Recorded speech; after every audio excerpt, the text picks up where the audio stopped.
Assalamualaikum warahmatullahi wabarakatuh. Perkenalkan, nama saya M. Aldila Rahman, NPM 1901011094. Di sini saya akan menjelaskan materi fikih munakahat dari materi 1 sampai dengan 7 guna memenuhi tugas ujian tengah semester.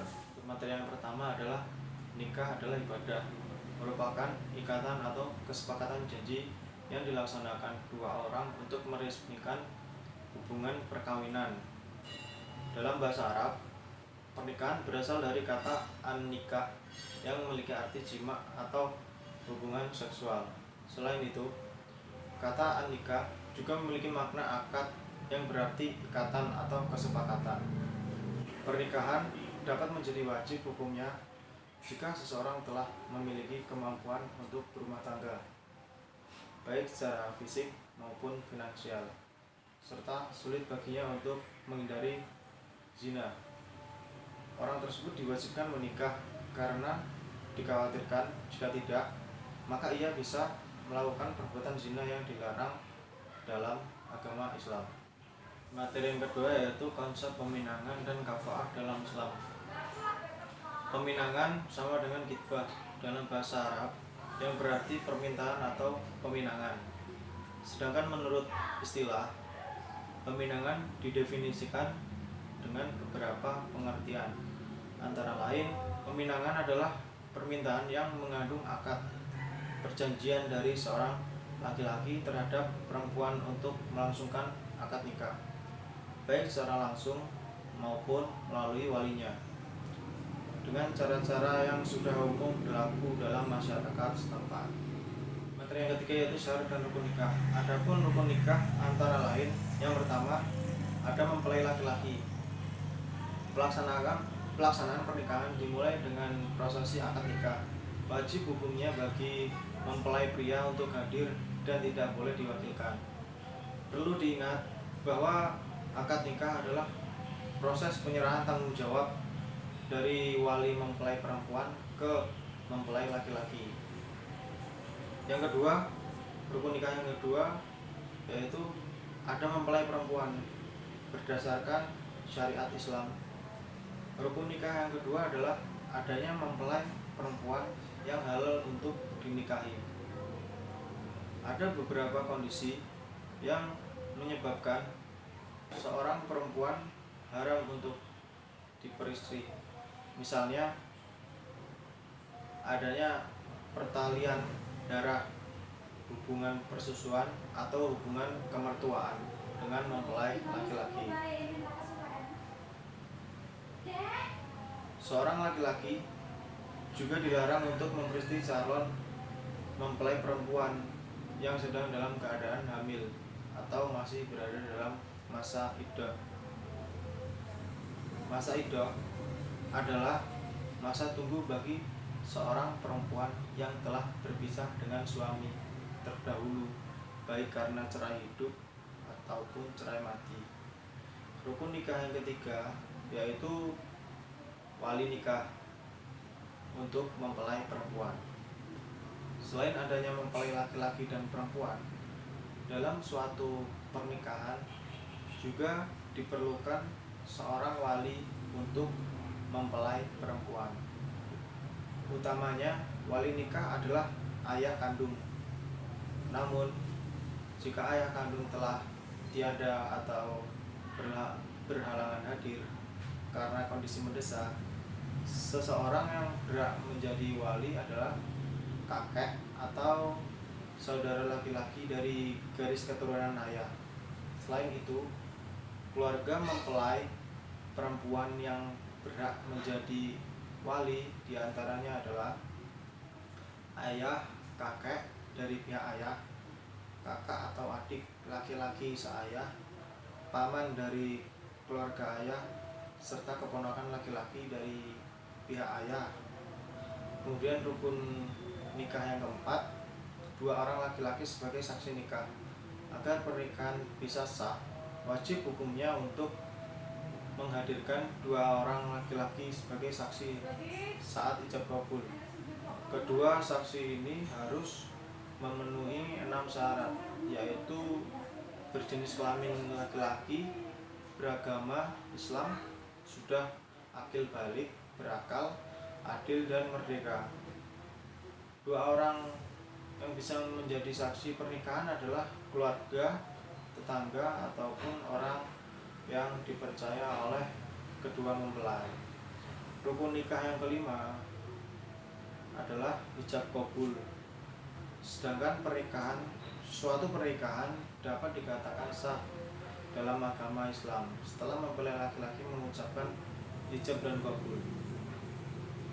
Ijab dan kabul dimaknai sebagai pengucapan janji suci kepada Allah Subhanahu wa taala di hadapan penghulu, wali dan saksi nikah.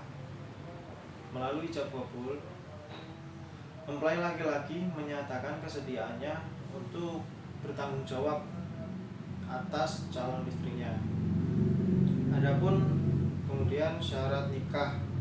Syarat nikah yang pertama yaitu kedua mempelai beragama Islam. Menikah dengan syariat Islam artinya kedua calon mempelai haruslah beragama Islam. Apabila satu mempelai non-muslim dan pernikahan dilakukan menggunakan tata cara Islam, maka dianggap tidak sah.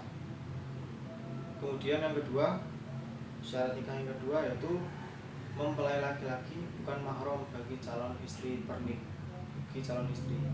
Pernikahan dilakukan oleh seorang laki-laki dan seorang perempuan yang tidak memiliki ikatan darah. Selain karena ikatan darah, perempuan yang mahram bagi seorang laki-laki adalah saudara sepersusuan, saudara ipar, ibu tiri, anak tiri, menantu, dan cucu. Oleh karenanya, penting mengecek silsilah keluarga sebelum melangsungkan pernikahan. Kemudian syarat nikah yang ketiga yaitu mempelai laki-laki mengetahui wali akad nikah. Calon mempelai laki-laki wajib mengetahui wali dari calon istrinya. Apabila ayah dari mempelai perempuan sudah meninggal, bisa diwakilkan oleh seorang wali nikah seperti sudah dijelaskan dalam rukun nikah ketiga. Apabila wali nikah dari pihak keluarga tidak memungkinkan untuk hadir, maka bisa menghadirkan seorang wali hakim. Syarat nikah yang keempat yaitu tidak sedang melaksanakan ibadah haji dalam ajaran agama Islam. Pernikahan akan dianggap tidak sah jika dilakukan saat sedang menunaikan ibadah haji. Meskipun ibadah haji merupakan suatu amalan yang baik dan besar, namun saat seseorang melaksanakan ibadah haji, maka diharamkan untuk melangsungkan pernikahan. Syarat nikah yang kelima yaitu tidak ada unsur paksaan. Pernikahan yang dilakukan tidak boleh ada unsur paksaan baik dari pihak mempelai laki-laki maupun perempuan. Oleh karenanya, pernikahan harus didasarkan karena perasaan cinta, keinginan, dan keikhlasan kedua mempelai untuk memulai hidup bersama. Yang keempat, akad nikah dalam Islam. Akad nikah adalah acara inti dari seluruh rangkaian proses pernikahan. Akad nikah dimaknai sebagai perjanjian antara wali dan mempelai perempuan dengan mempelai laki-laki, dengan paling sedikit 2 orang saksi yang mencukupi syarat menurut syariat agama. Dengan adanya akad nikah, maka hubungan antara dua insan yang sudah bersepakat untuk hidup rumah tangga diresmikan di hadapan manusia dan Tuhan. Yang kelima yaitu wali dan saksi dalam pernikahan. Syarat wali antara lain yang pertama Islam, yang kedua laki-laki, yang ketiga balik, yang keempat berakal sehat, yang kelima tidak terpaksa, yang keenam adil, yang ketujuh tidak sedang ihram. Adapun syarat saksi dalam pernikahan yaitu yang pertama Islam, yang kedua laki-laki, yang ketiga balik, yang keempat berakal sehat, Yang kelima, adil. Yang keenam, dapat mendengar dan melihat. Yang ketujuh, tidak terpaksa. Yang kedelapan, paham bahasa ijab qabul. Yang kesembilan, tidak sedang ihram. Baik, materi yang keenam yaitu kedudukan mahar dan jenis mahar dalam pernikahan. Mahar perkawinan merupakan pemberian sejumlah harta dari pihak mempelai laki-laki atau keluarga yang ditunjukkan kepada mempelai perempuan atau keluarga mempelai perempuan saat pernikahan. Adapun pernikahan dengan mahar terutang, mahar pernikahan boleh dibayar tunai, juga boleh dibayarkan secara bertahap atau tidak tunai. Mahar boleh disegerakan dan boleh ditunda. Boleh juga sebagian disegerakan dan sebagian ditunda. Karena mahar termasuk bayaran dalam akad nikah, muawadoh atau imbal balik, sehingga boleh disegerakan atau ditunda seperti harga. Ketika masyarakat menikah dengan mahar tertunda sementara waktunya panjang dan kadang lupa, maka mereka harus menulis mahar yang tertunda. Bukti tertulis ini menjadi dasar mahar terutang. Semua kembali ke kesepakatan. Imam Ibnu Baz menjelaskan tentang teknis pembayaran mahar. Permasalahan ini kembali kepada kesepakatan suami istri atau kesepakatan suami dan wali wanita. Ketika mereka sepakat dalam hal tertentu, tidak masalah, seperti menyegerakan atau menundanya. Yang keenam yaitu poligami. Poligami adalah kondisi di mana seorang pria menikahi lebih dari satu wanita. Menurut syariat Islam, poligami tidak dilarang, bahkan diperbolehkan. Kendati demikian, syarat poligami dalam Islam tidak semudah yang dibayangkan. Ada syarat-syarat poligami sesuai syariat Islam yang mutlak harus dipenuhi. Syarat poligami sesuai syarat Islam. Meski poligami diperbolehkan, nyatanya poligami tidak boleh dilakukan sembarangan. Poligami bukanlah perkara main-main. Syarat poligami dalam Islam telah diatur sedemikian terstruktur dan sangat ketat. Yang pertama, mampu berlaku adil. Syarat poligami menurut syarat Islam mampu berlaku adil. Seorang pria berpoligami harus bersikap adil di antara para istrinya dalam banyak hal, termasuk nafkah lahir dan batin. Apabila ia condong kepada salah satu istri saja, maka ini akan menimbulkan kezaliman bagi istri-istri lain. Yang kedua, jumlah istri dibatasi maksimal 4 orang. Syarat poligami menurut syariat Islam hanya boleh dilakukan sebanyak 4 kali saja. Artinya, seseorang dibatasi untuk menikahi wanita lebih dari 4 orang. Yang ketiga, mampu memberi nafkah lahir dan batin dalam berpoligami.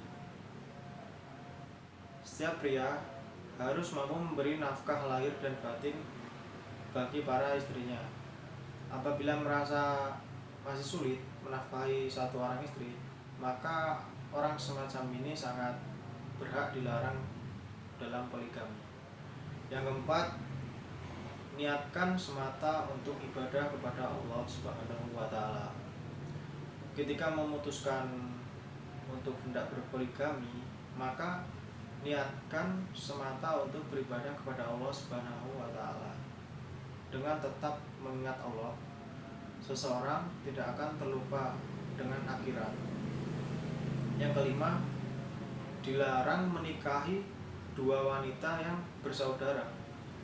Bagi pria yang berpoligami, hendaklah ia menghindari pernikahan terhadap 2 wanita yang memiliki hubungan darah erat, misal saudara atau bibi. Yang keenam, mampu menjaga kehormatan para istri. Syarat penting Poligami sesuai syariat Islam bagi setiap pria yang hendak beristri lebih dari satu adalah mampu membimbing, mendidik, serta menjaga kehormatan para istri. Apabila ia membiarkan salah satu istrinya bersikap bebas dan berbuat maksiat, maka dalam hal ini suami pun ikut menanggung dosa perbuatan istri tersebut. Sekian penjelasan dari saya dari materi 1 sampai 7. Kurang lebihnya saya mohon maaf. Saya akhiri. Wassalamualaikum warahmatullahi wabarakatuh.